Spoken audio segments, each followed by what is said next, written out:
Let me tell y'all this story. I'm in traffic and I have permission to tell this.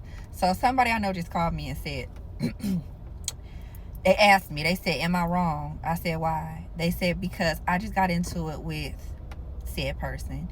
And, you know, I blurted out. Now, they're close to this person. I'm not. So they was like, I blurted out that they be musty and they hygiene is bad. And, you know, other things. They hair stank, everything. So they came out and said everything. Now, we all know this, but it's never been my place to tell this person because we're not that close. They was like, was I wrong? And I said, yes.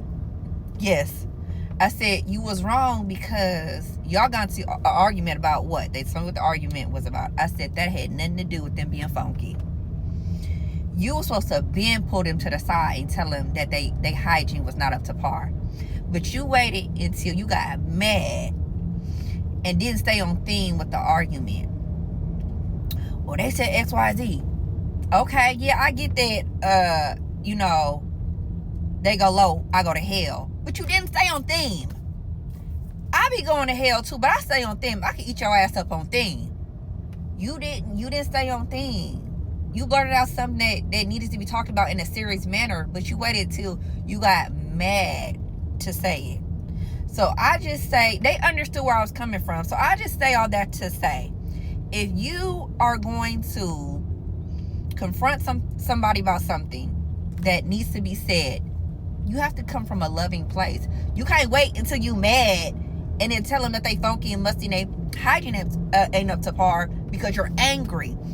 Now, they was like, oh, am I wrong? Yes. And if that person never fucks with you again, they would be right. Because I wouldn't.